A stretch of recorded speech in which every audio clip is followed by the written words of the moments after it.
It's only week 2 of the NFL season, but after dropping a 30-13 decision of the Rams, a lot of Seahawks fans are already hitting the panic button. Should they be, or is it too early to be fretting? Rob Rang and I are going to be discussing and debating as we bust out our first panic meter here on our Tuesday edition of Locked On Seahawks. You are Locked On Seahawks, your daily Seattle Seahawks podcast. Part of the Locked On Podcast Network, your team every day.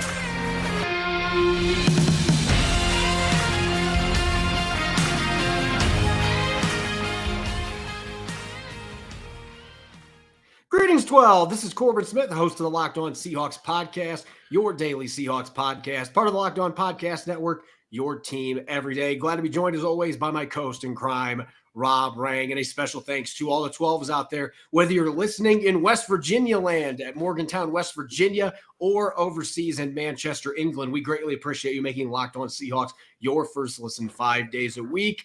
We're not quite ready to completely turn the page from Sunday's game, which many of you are hoping we will finally turn that page, but it's Tell the Truth Tuesday. We'll be dishing out some wisdom coming out of that game and heading into a challenging matchup against the Detroit Lions. And speaking of those Lions, we are going to be taking a first look at Dan Campbell's outstanding young team, some offensive and defensive tidbits, what's new as far as additions, draft picks, a really exciting draft class for them that I know Rob and I are going to be gushing about quite a bit. A lot of players we really liked in the pre-draft process. It's going to be a jam-packed Tuesday episode coming your way from our friends over at Prize Picks, the easiest and most exciting way to play daily fantasy sports. Go to prizepicks.com/LockedOnNFL and use the code all lowercase LockedOnNFL for a first deposit match up to $100.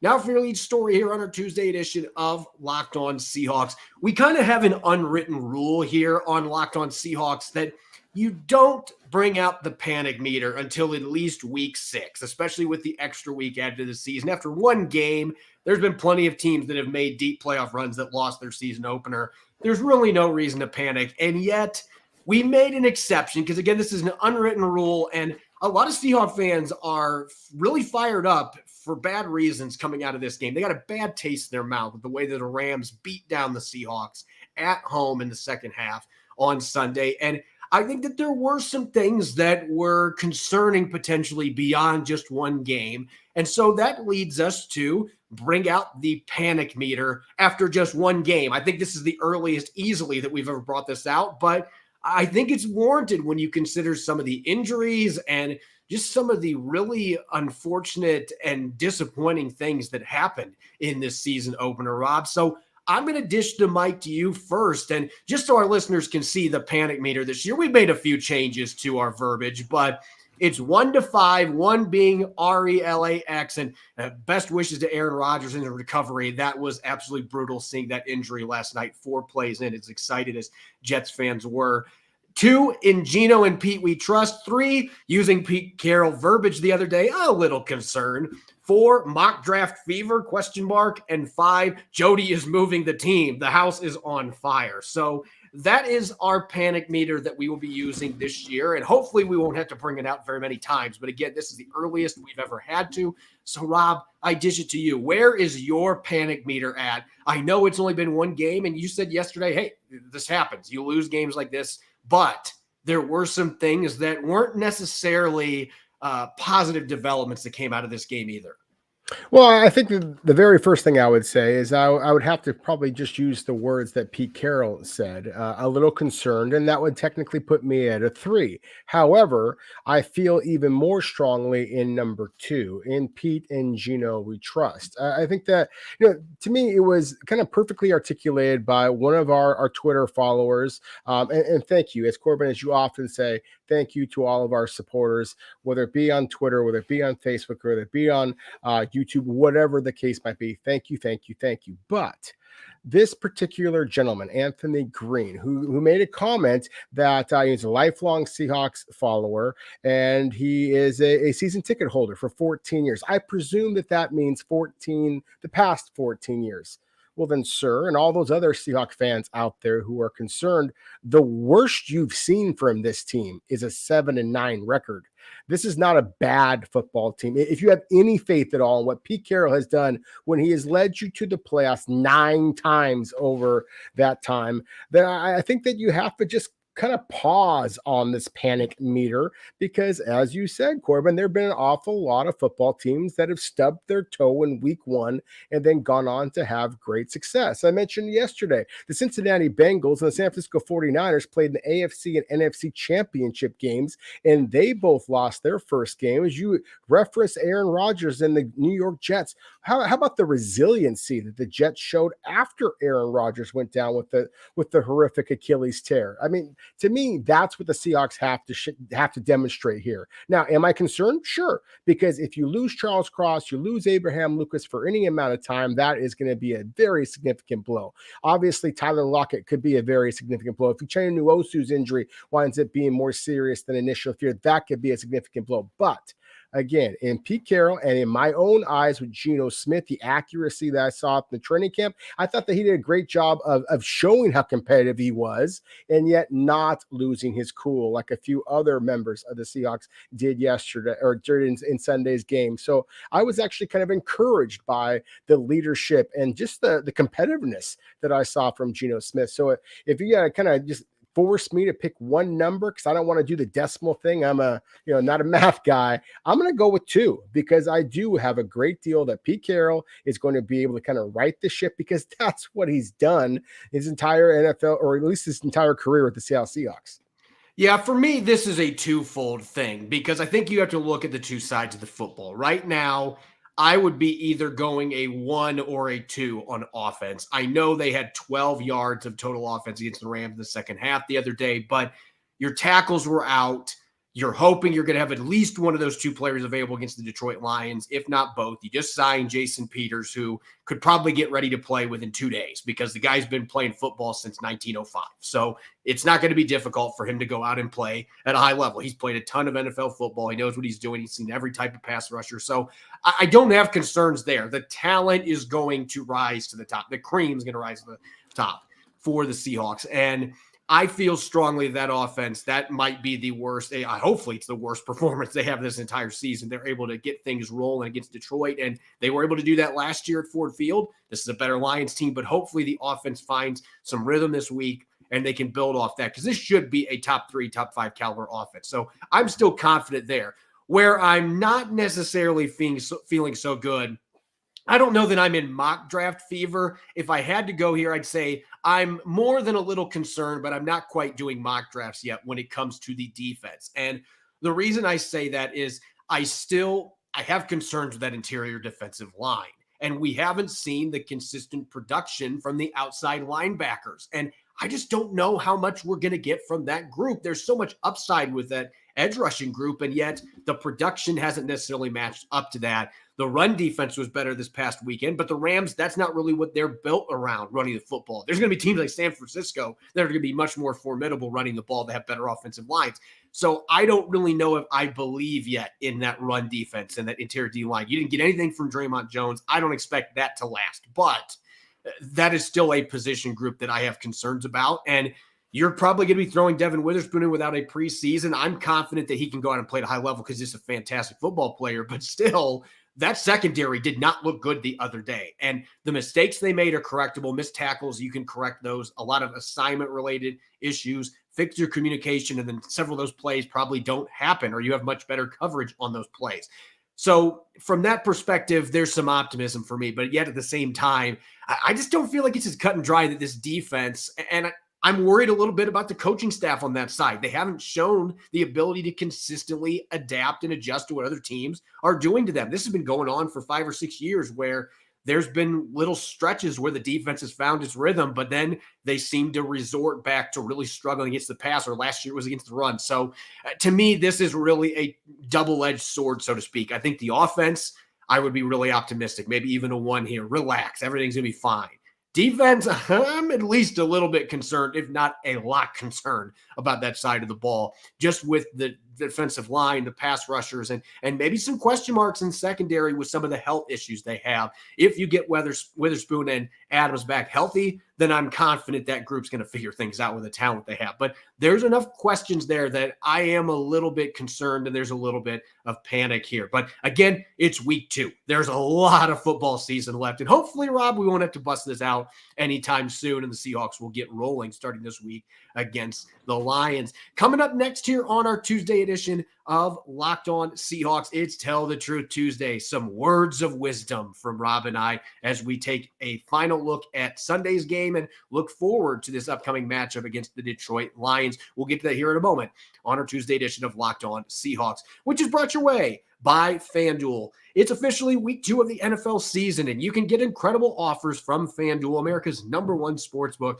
Right now, new customers can get $5 and get $200 in bonus bets guaranteed. Plus, all customers who bet $5 will get $100 off NFL Sunday Ticket from YouTube and YouTube TV. Now is the best time to join FanDuel. The app is easy to use, and you can bet on everything from spreads to player props and much more. So visit FanDuel.com/lockedon today and kick off the NFL season with an offer you won't want to miss. FanDuel, official partner of the NFL. You're listening to the Tuesday edition of Locked On Seahawks. As your host, Corbin Smith. Glad to be joined, as always, by my trusty sidekick, Rob Rang. And a special thanks to all the 12s out there, as always, for making Locked On Seahawks your first listen 5 days a week. Tomorrow, it's our second matchup Wednesday of the 2023 season. And man, this is a really fun young Lions team. The Seahawks have some injury question marks. So there's going to be some fascinating matchups we're going to be breaking down for this week 2 game happening at Ford Field. You won't want to miss it. Let's get to our first Tell the Truth Tuesday of the regular season. And unfortunately, Rob, there's going to be a lot of harsh truths coming out of this, but I know that you and I were talking before the show, and you really wanted to talk about one positive development to kickstart the festivities. Well, and just in yesterday's show, I think that I think if people are just, again, the Chicken Little kind of idea, the sky is falling. I mean, my goodness, again, this is the Seahawks team that marched down the field and had 4 scoring drives. At least it should have been a scoring drive. Jason Myers doesn't clank one off the uprights, but 4 scoring drives in 4 offensive possessions in the first half in Sunday's game. Now, obviously, everything fell apart, but still, I think that is something that bears repeating over and over again to everybody else out there who just thinks that it was just 100% a disaster show in that loss. Now, one of the things that I think was an absolute huge bright spot, and I think there's a bunch of them that you could mention. I think that the return of Jordan Brooks, I think that the accuracy again from Geno Smith are things that we've talked about already. But I want to talk about Ken Walker III. The Seattle only had 3 rushing first downs against the Rams. So obviously that's abysmal. But Ken Walker III still was absolutely dynamic against the Rams. He averaged 5.33 yards per carry. And that doesn't take much of a mathematician to realize that if you just run the ball a little bit more often, then you're obviously going to be able to generate more first downs when you're averaging over 5 per carry. The last time that the Seahawks averaged 5 yards a carry against the Rams was 5 years ago. That was Rashad Penny. And the Rams, by the way, had Todd Gurley at running back in that game. So we're going back. 5 years doesn't sound like much, but we're actually going back a long ways in football time. So I think that is something that is significant here. That, again, Seattle just has to get back to what it does well, what they've always done well while Pete Carroll has been the head coach. Run the damn ball first and then get cute with the passing game.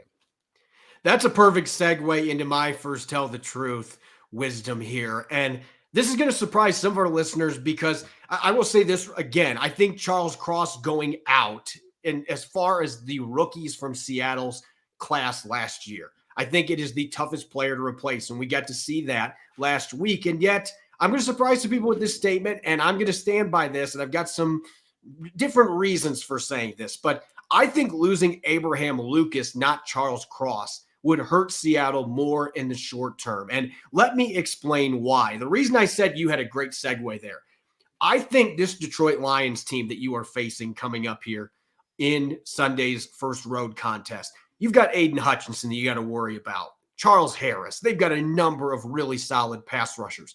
How do you slow those guys down? You run the damn football, and you run it well. And I thought that the Seahawks in the first half, as you mentioned with Ken Walker III, I thought they did a really good job running the football. Not enough carries, but when they did run the ball, they were effective, particularly off the edge. This feels like a game when you don't have to worry about Aaron Donald in the middle, that they should be able to have more success running inside. But I still think at that right tackle spot, Abe Lucas is such a proficient run blocker for a guy that came from a air raid offense. He's way further ahead there than I thought he was going to be at this stage. And he's plays with some nastiness. So I think in this game, and even going into their week 3 matchup, when they're going against the Carolina Panthers, Carolina is going to want to get physical. They're going to want to run the ball on offense.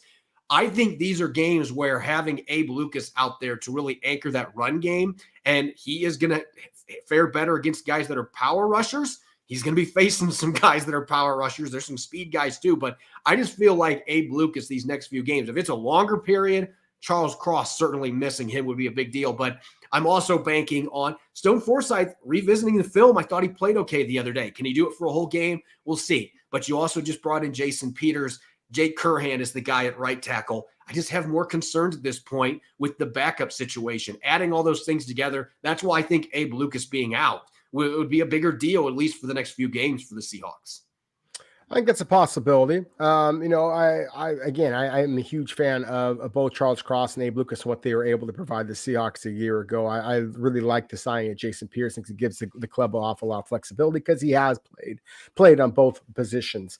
I'm going to kind of switch over here for a moment because I think that sometimes people might think that, I'm always going to look at the positive with the Seahawks, and that's not going to be the case in this situation. In fact, I'm going to blast probably Seattle's most popular rookie here, and that being Jackson Smith-Njigba. Now, I don't want to sound like I'm talking out both sides of my mouth because you could go back just a week or so ago when I was predicting that JSN might be a leading candidate for Offensive Rookie of the Year, and I still believe that could be the case. I do believe that he has the hands and the route running acumen to be able to be a dynamic guy in the red zone, get all kinds of touchdowns, all kinds of big plays that seem to sway voters. However, I saw the same sluggishness as a route runner that concerned me before about the Ohio State rookie. He was number 6 on my list in terms of the rookie wide receivers this year. 6. I had Zay Flowers ahead of him. He was absolutely dynamic in week 1. I had Jordan Addison ahead of him. He was also absolutely dynamic in week 1. You could just see the juice that they offer. They can get open against their own damn shadow, and I just don't see that with JSN. And so there's a lot of people out there who love to tout the fact that JSN had a terrific 3-cone time, a terrific short shuttle time. He ran the 40-yard dash in 1.52 seconds, that would have been really fast, 4.52 seconds in that 40-yard dash. He also had a 1.65 10-yard split. That's the slowest of any wide receiver who was both invited to the combine and drafted at all. So again, this is a guy who does not start off quickly. He can accelerate, but I just don't see the ability to get open. He certainly was not getting open very often against the LA Rams. His most dynamic catch was on a drag route, which that's the whole thing is drag routes. Just about any slower receiver with any kind of shiftiness should be able to get open. The Seahawks need DK Metcalf and Tyler Lockett on the field to be able to kind of take some of the coverage away. That's where JSN can excel. If they aren't out there, then JSN has not yet demonstrated any type of ability to be able to get open against sticky coverage, to be able to be the kind of dynamic playmaker that a lot of people, myself somewhat included, have thought that he might be able to provide for the Seahawks. So he must play better if the Seahawks offense is going to, warrant your talk before about it only being a 1 on the concern meter. To me, I'm more concerned about the offense than I am about the defense at this point.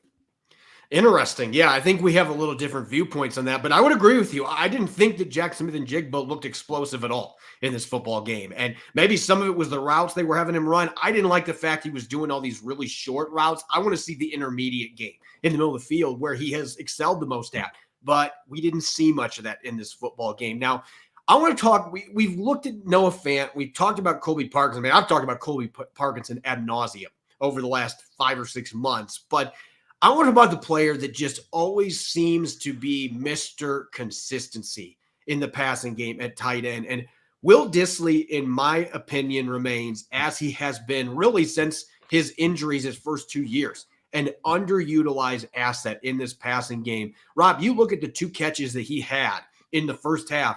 Both those catches really kick-started the drives. And then suddenly the Seahawks went down. They got 10 points out of those 2 drives. Their touchdown to DK Metcalf, another field goal. Both those drives early on, Gino was able to get in a rhythm by getting the ball, dumping it off to Will Dissly, and he turned into a train with the football in his hands. He had 15 yards after the catch, and he broke 4 tackles on those 2 receptions. So I just feel like I don't care if he's not the fastest guy. He's a converted defensive lineman. He's not going to be breaking speed records. But since the day he stepped on the field for Seattle back in 2018, he's just always had that knack for getting open and being able to make something happen. I'd like to see, I'm not saying more red zone touches necessarily, but I would like to see more of an emphasis to get him and the tight ends involved. But he's the one we haven't talked about because his run blocking so good. 16 snaps in one game when he was healthy the entire game. I have a major issue with that and the fact they didn't get him involved more in the passing game on Sunday. Yeah, I 100% agree with you in that regard. In fact, I'm curious to see what his 10-yard split might be. But I'm going to switch over because, again, I don't want this to be the perception that I am, always going to be wearing those, blue colored glasses, so to speak, and everything is wonderful with the Seahawks. I do have huge concerns about the inability of Seattle's outside linebackers specifically to be able to get home. Now, we saw some pretty splashy plays in the running game from Uchenna Nwosu and Boye Mafe specifically. But in terms of pass rush win rate, and I don't care what other analytics sites say, I'm looking for my own eyes and what I'm charting myself. I saw a grand total of 3 wins from Uchenna Nwosu, who was the best of Seattle's pass rushers, at least in my opinion. I saw 2 wins from Darrell Taylor. Now, Seattle ain't getting sacks, so we can't talk about sacks. We were just talking about, can you get pressure? Can you get a quarterback hit? Can you make Matthew Stafford, who is not exactly fleet of foot, can you get him off of his spot? Again, 3 wins from Boye Mafe, 2 wins from Darrell Taylor, 3 wins from Uchenna Nwosu, 2 wins from Darrell Taylor, 1 win from Boye Mafe, and Derek Hall 0.0. I mean, I feel like this is, I'm watching Animal House with Dean Wormer, and I certainly am never going to call Derek Hall or any other Seahawk, Dean Wormer was trying to give that life lesson to flounder. Fat, drunk, and stupid is no way to go through life, son. I mean, that's something I've always tried to live myself here, but 0.0 is obviously concerning here. And so I do think the Seattle's pass rush is going to get a huge jolt when they get Jamal Adams back. I do expect Seattle to get a lot more creative. I mentioned the Boye Mafe pressure. It came on a loop where he was initially on the outside and came up the middle. I do expect that you're going to see Seattle do that a little bit more often. And I do think that when you get a fully healthy Darrell Taylor, you can see the juice, you can see the bend around the edge. Uchenna Nwosu and the way that he uses his hands, and he's got lateral agility. Boye Mafe is still a developing player, but he's arguably their best in terms of run defense. These are some good football players, but it's all about the pass rush in today's NFL, Corbin, and the outside linebackers just did not bring it against the Rams. And I have concerns that this might be a group that really is further, has further to go before they're really going to be the weapon that at least I thought they would be heading into this season. Yeah, Kobe Bryant was their most prolific pass rusher on Sunday. He had 2 pressures on 5 blitzes.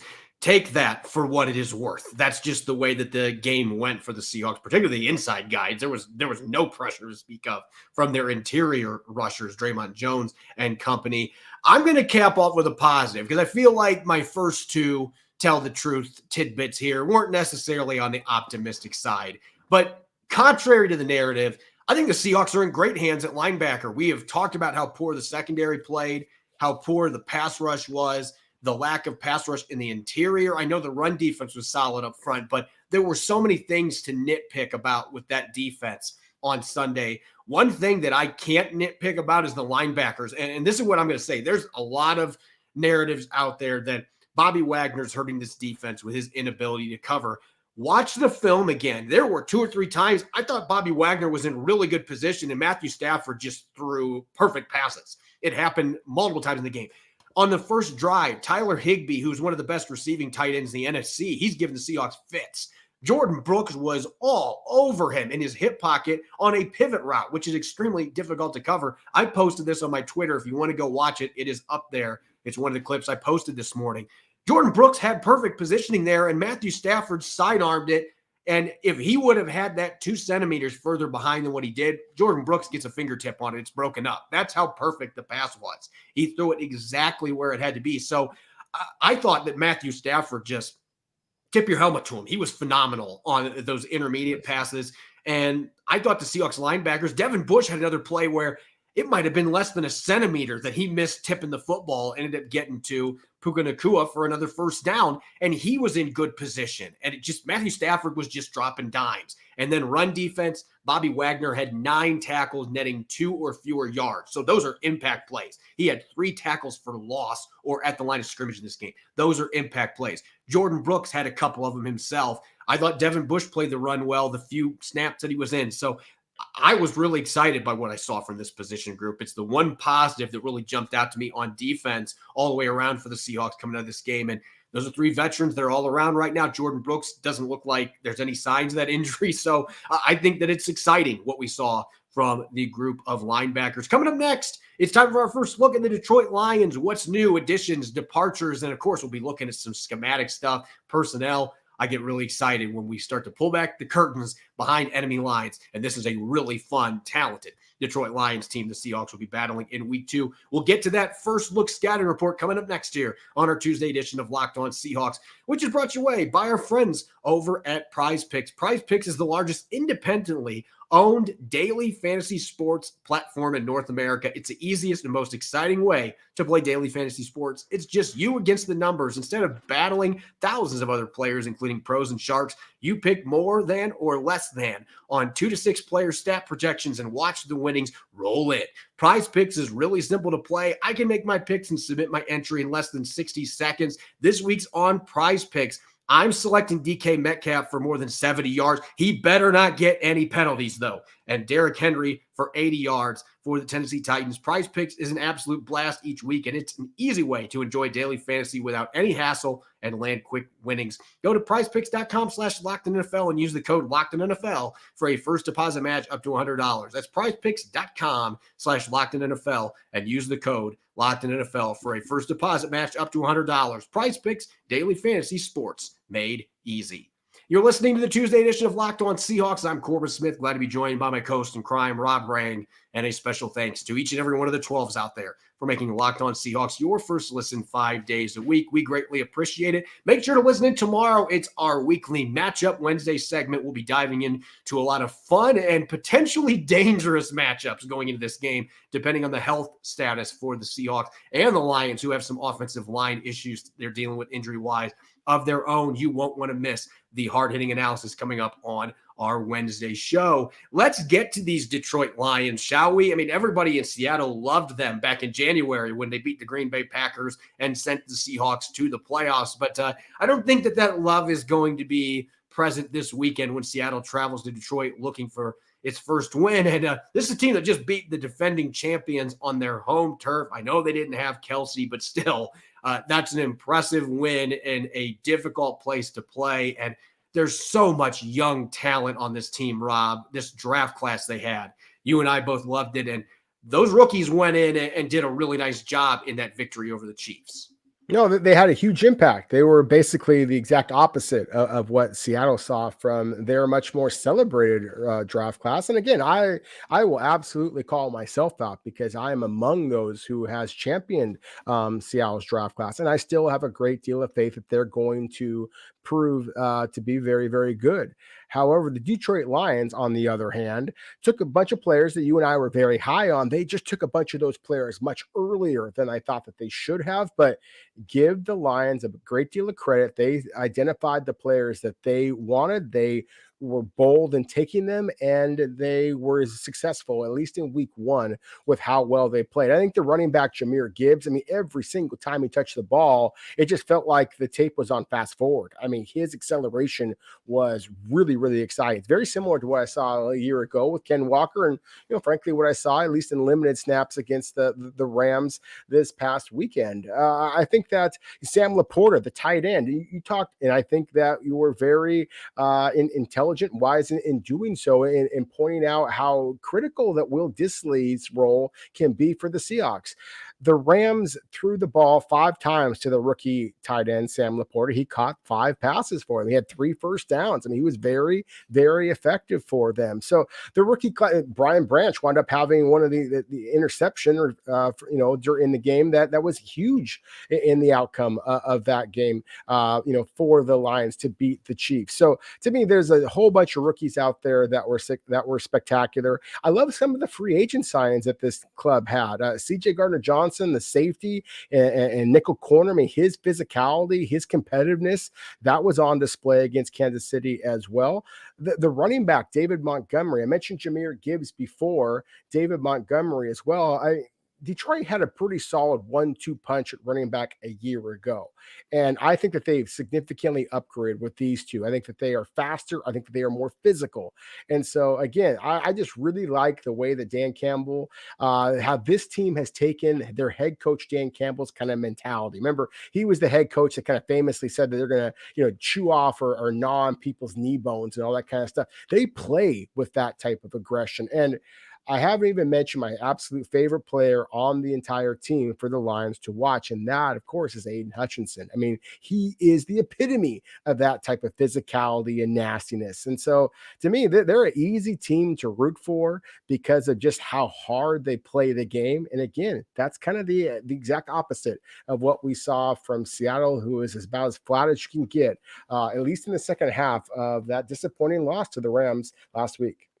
I was saying this a few months ago here on the podcast that I thought Detroit was the real dark horse to make the Super Bowl in the NFC. And I think a lot of people were laughing when I said that because they didn't make the playoffs last year, but they went 9-8. As you said, this team, I don't know that there is a team in the entire NFL right now that embodies their coach more than this Lions team does with Dan Campbell and just the aggressiveness. You know what? I'm going to go for it. I'm going to run a fake punt here in my own territory early in the season opener, and I'm going to get it. I'm going to go for it on 4th down regularly. But that's just the way that he does things, and his team feeds off that.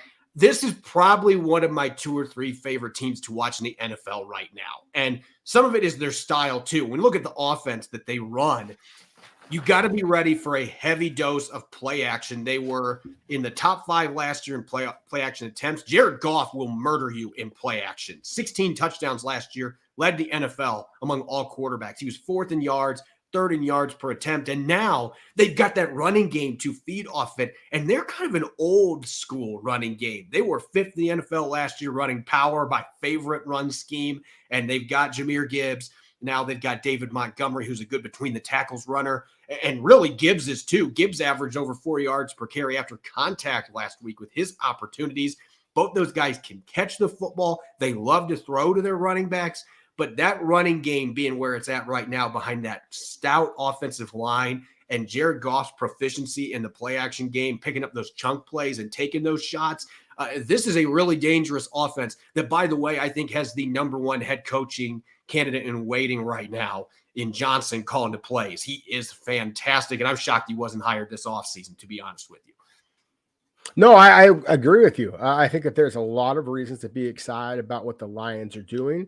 At the same time, as you mentioned, the Chiefs, of course, who they beat, were without Travis Kelce. They're without Chris Jones as well. And those are, with the exception, of course, of Patrick Mahomes, those are, in my opinion, the 2 best other players on the Kansas City Chiefs roster. And so you take away 2 of any team's best players.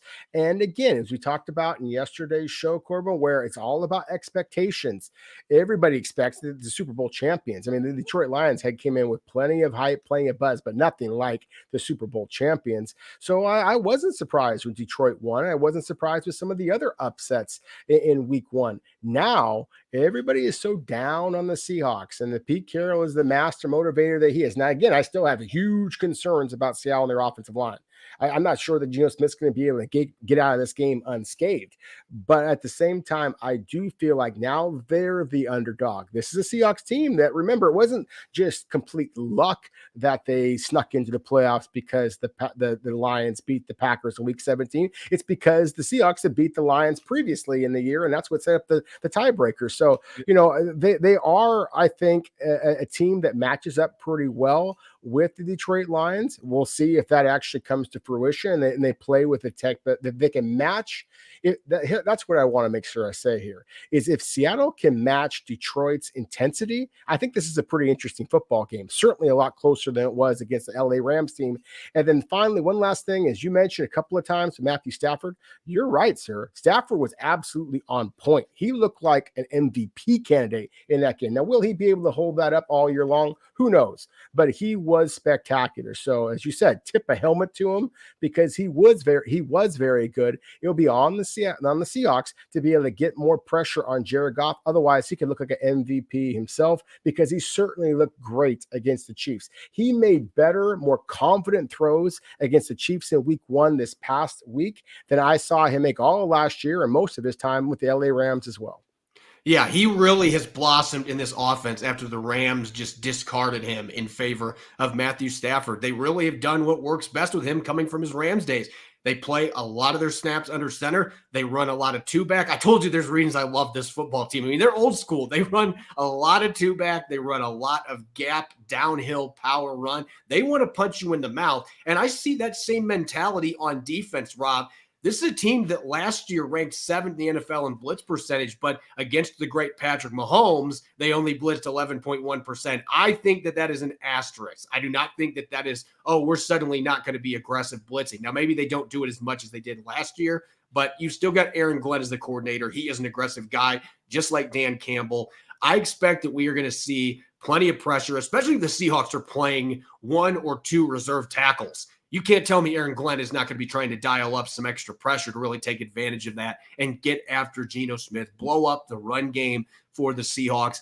And if there's a guy on this team that embodies the head coach, like I said, this whole team does, but Chauncey Gardner-Johnson, like that is, in terms of bottling up Dan Campbell, what he looks for in a player, that is the guy with the intensity, the tenacity, the physicality, the arrogance at times that he plays with out there. The rest of this defense is feeding off of him, and that addition with Brian Branch as well, that makes this Lions defense that much better. And oh, by the way, Joseph, their other safety who played with Devin Witherspoon in Illinois, he's a pretty damn good player too. So this Detroit defense, don't think you're going to go in and put up 40+ on them again like you did last year. They've got a ton of pass rushers. Aiden Hutchinson is the headliner. They've got Jack Campbell now in the middle, a much better linebacking crew, and their secondary is much improved. So you take all the scheme stuff out. This is just a better team personnel-wise, and it is going to be a challenge for the Seattle Seahawks, as we'll be talking about on those matchups when we get to them tomorrow. I'm looking forward to it. It should be a game that I think that all Seahawks fans are eager to watch, just because you want to wash that bad taste out of your mouth and imagine how much better you might feel if on next Monday the Seahawks are 1-1. It seems like nothing. It's just 2 games in, but the difference between 1-1 and 0-2 is as big as it possibly can get.